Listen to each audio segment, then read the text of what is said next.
Hey guys, welcome back to Overtakes. This is Misfit. And I'm Kel. And we are going to be talking about Stage 4, Week 3. And just like to welcome all you guys to the channel. Thanks for tuning in. If you're new, hit a subscribe, hit the alert button, check us out. So we're going to hit Wednesday for the picks in a little bit, but we're going to talk about some news. We're going to talk about Overwatch League expansion. It's been kind of a big topic this week.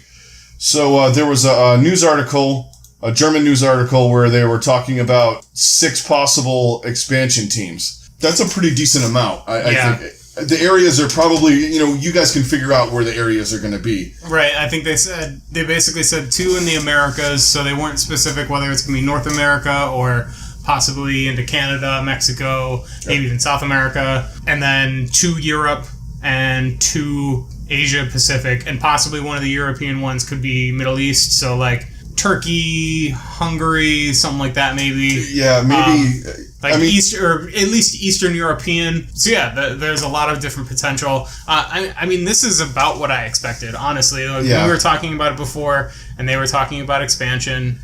I said 6 teams. I feel like is gonna be that sweet spot for what they want. Yeah, because they're still gonna play in Los Angeles next year too. They already confirmed that. Yeah. So we're not going to have traveling and all that. So they're not taking their time, but they're getting that all adjusted, I think. Because you can't get like so broad of a team base, like one team in Seoul and one team in Shanghai, and then you got one team in Bangkok and one team in Stockholm and one team in London. The travel expenses are going to drive people out of the league.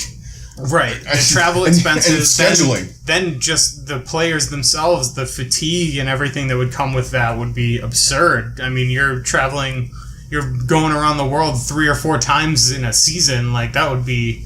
Yeah. That would just devastate you on top of the mental strain that you're already putting into practicing and everything else that goes along with being professional in this league. Like, it would be a lot. And also, too, I think they're going to probably wait to do that. I mean, it's going to be fun when they get that going. Yeah. I would say year 4, I would give it like another round of expansion to see where they're at. Because that way you can set up divisions where, all right, so, the teams in the Asian division, they're playing stage 1, they're playing the teams in the Americas. And then, the teams in the Americas are traveling to Europe. So you can kind of work it out a little bit, because I'm sure they're going to want a team in Brazil, or a team in Australia, or a couple teams in Australia and New Zealand. Right. But yeah, they were saying, I guess the cities are Berlin is a top choice, somewhere in Scandinavia, the Middle East, and then a lot of the rumors are Bangkok, Taipei, another Chinese team. And the one thing that I find odd that they're leaving out is another Korean team. Yeah. Yeah, I really feel like there's enough players in South Korea that they could at least have 2 teams at the bare minimum, honestly. Like, they could honestly have 3. You could have 2 Seoul teams and a Busan team. Right. But and same thing with China. I mean, you could have 10 teams in China. Right. I mean, alone. But I understand where they want to touch all the the different countries and stuff like that. Mm-hmm. And it's getting like. And I feel like they also kind of want to go for like a more centralized thing, so it's like they can kind of pull from all kinds of different countries. Like, that's why I think Bangkok makes a lot of sense. Yeah, I think so too. Possibly even like Hong Kong, I could see. Yeah, like that. Those are the ones that I feel like are most likely. But yeah, it's pretty cool, and I feel like they did confirm that they do want to add 6 teams. It's just a matter of where and at where this point, where the money's coming from. I mean, obviously North America. We were talking. I would assume you're going to get a Canadian team and a Midwest American team like Chicago. Yeah, that's kind of what the speculation, and I would think either like Toronto, possibly Vancouver for a Canadian team. I think Vancouver would make a lot of sense for them. Because you can cover the Seattle area a little bit too. Yeah, you can kind of get some of that Pacific Northwest U.S. area, and then you're also branching into Canada. But also Toronto would work really well, I feel like, as well. And it just makes sense for Chicago, because then you really pull in a lot more Midwest, and I'd be more inclined to root for a Chicago team as well. Yeah. Even though, actually, I kind of hate every Chicago team. Except for the Bears, I'm just indifferent about because we're AFC fans, so it doesn't really matter. They don't really matter to me, but I hate every baseball team, the basketball team. I don't really care about the hockey team because I'm not that into hockey. I'm not a fan of the hockey team, but they're non-relevant to me anyway. Yeah, at least not right now. Yeah, well, because I root for the Rangers are my team, except for this year, Vegas baby, 1-0 on those Capitals. What do you think about that, Ovechkin? Huh? It's absolutely incredible. I can't believe this team is having the run that they are. Really unbelievable. Expansion is just growing the brand. Whereas Fortnite, you're not doing that kind of thing. Right.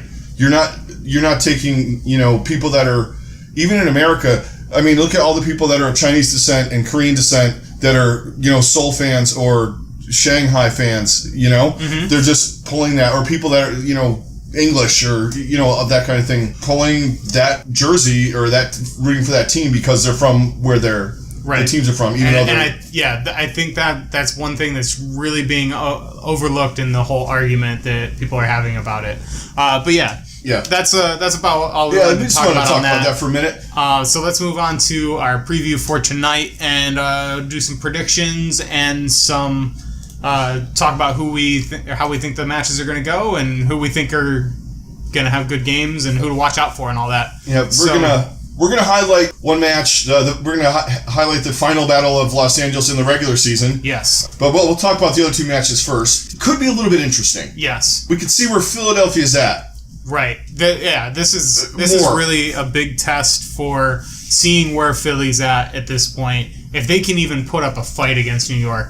Because I feel like New York this is gonna be another one of those statement games for New York where they can just come out and be like, okay, you think you guys are hot shit? Beat this. Yeah. and that's kind of the mentality I feel like New York is at this point. Yeah. And Philadelphia usually gives them a little bit of trouble. They do. I don't know about this time though. Yeah, I just don't know, especially with how down they looked. Yeah. But then, how much do you go by? Is Dallas that much better than they were? Yeah. And it's very confusing, or it's really puzzling to kind of get a good grip on where some of these teams are at this point now. Yeah, I mean, I think Dallas is better, for sure. Oh, for sure. I don't think Philadelphia was ready for them to be better. Right. And cohesive and communicate well and all that kind of stuff. I think they got snuck up on a little bit. They still didn't look great by any stretch.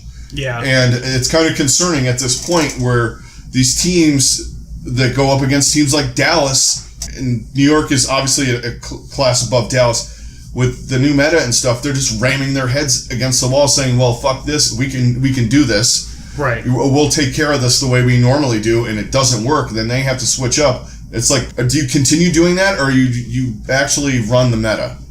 Yeah. At some point, you have to run the meta. Yeah, exactly. And New York knows when to do it. I mean, people have figured out how to beat Houston in this meta, and that's when they run their stupid stuff with the Philadelphia. It's just run Brigida against her because they're doing the damn dive thing, which is insane.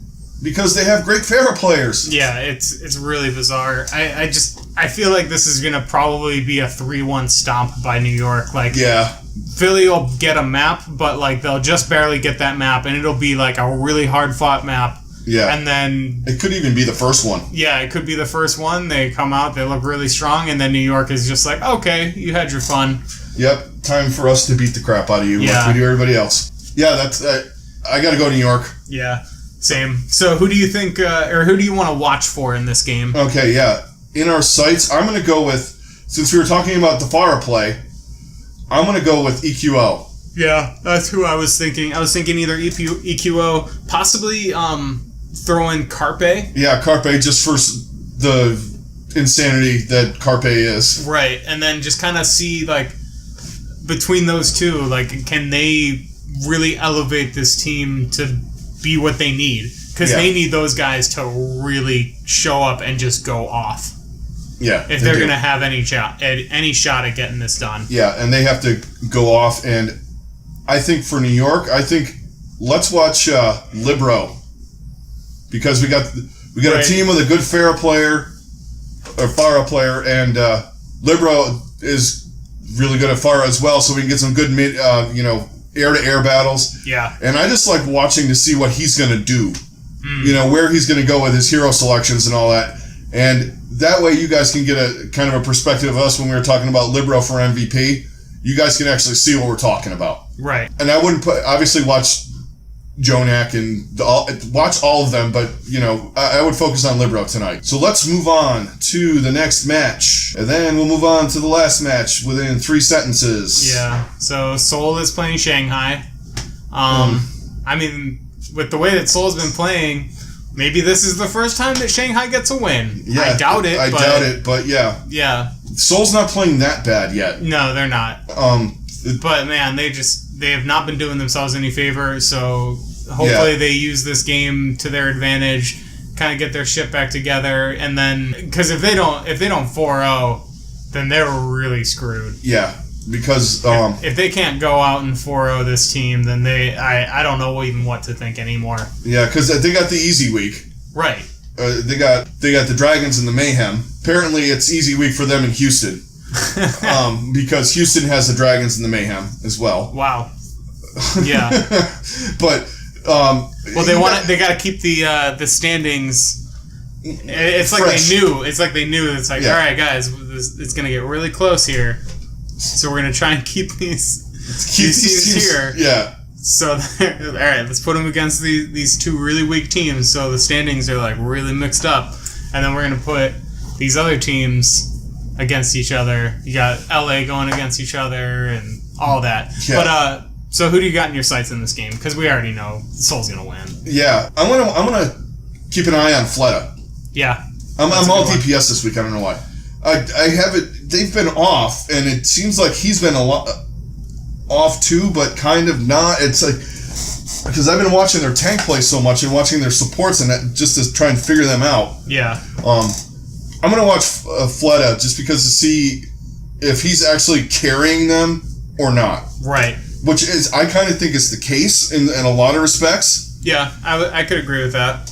I think for me, I'm going to keep my eye on Rouge Hong because I'm just fascinated. I'm just so fascinated with how much of a shit show that whole situation is, and just like how they desperately want him to be playing, but they can't figure out a good spot for him, and like and he's talking about retirement. Yeah, and all kinds of it's weird stuff. So bizarre. So that's Shanghai, what I'm watching for, and then Shanghai. Gagori, keep watching. Maybe Dia will have some really cool moments. Addo, yeah. The people that actually play, right? Or like we said last week, if you really want to watch something terrible, watch their supports. Right. Oh God. Or just watch the kill feed and watch their supports end up on the wrong side of it. Close your eyes and listen to them. The announcers, the casters. It's always their supports that are dying first. Oh, for sure. It's Free Feel, it's Five King, and then it just goes downhill from there. Yep. That's really all I got to say about that. We both got Seoul, we both got New York in the first match. Now let's talk about this last one. Yes. This is the Pretenders or the Contenders match. Right. The once and for all final time in the regular season with the Valiant and the Gladiators. I'm leaning one way, and I'm pretty sure you're leaning the same way. Yeah. And there's one thing I want to bring up. It was brought up by Monte Cristo on Watchpoint. The Valiant have benefited from playing crap teams in the beginning of the stage. Mm-hmm. They're with their 4-0, which they had the same thing happen last time. Yep. And we get all excited. We're like, yeah, the Valiant are going to be good. And then they start playing good teams, and then it's, what the fuck happened to the Valiant? Yeah. But, on paper, you got to get... But who has played really good teams? Yeah. The Gladiators. Gladiators. You know who's won? The Gladiators. Yeah. They did play Florida, so you can't really... Right. Their 4-0 is a little bit more legit. Right. Time and time again, they have proven that they are a top-tier team. Yeah. And, we've been gushing about that. Or at least second tier, because the one top-tier team is New York. There's that tier, that's New York, and then there's the other secondary 11 teams. Yeah. They're part of the Then part there's of the like 4 tier. teams underneath New York. Yeah. And then there's 2 teams that are... Forget about it. Right. I'm leaning towards the Gladiators. I know I said the stuff about the Valiant. That's concerning to me too, because you're going, well, you know, they got a good record. They're 4-0. They're starting off the stage great, and then figure out stuff like that. You're going, huh? Yeah, they? It's definitely right, and they have yet to really prove it when it really, really, truly matters. Yeah. I mean, yeah, they made it to the stage playoffs last time, but they got absolutely. And that's not to say that the Gladiators didn't get cracked. Yeah. Didn't get their asses kicked either, but yeah. I mean, to be fair, it was against New York. Yeah, and Los Angeles got beat against a hot Boston team, and basically Stryker going absolutely fucking crazy. Ballistic, yeah, it was insane. That dude carried for like 10 games. 12. Ooh, yeah, 12. Yeah, we'll go with 12. Yeah. But yeah, they were just... Well, it was 12. It was 10 in the regular season, and it was 2 in the stage playoffs. Yeah. This is true. Even though they didn't win the second game, he was still the only reason they even made it a game at any point. The 30 seconds that they were in it. Right. But in this one, the Gladiators, man, they're so good right now. It's just amazing to watch them. They're very crisp. And they look very refined, and that just gets better and better every single week. And I have no reason to think that that's not going to happen again. Yeah, and they have a core 6, which I think you're going to see a lot more of this because this meta it really isn't a meta. It's all of the metas. If you really think about it, right? You have points where it's something we've talked about since the beginning of the season, as far as.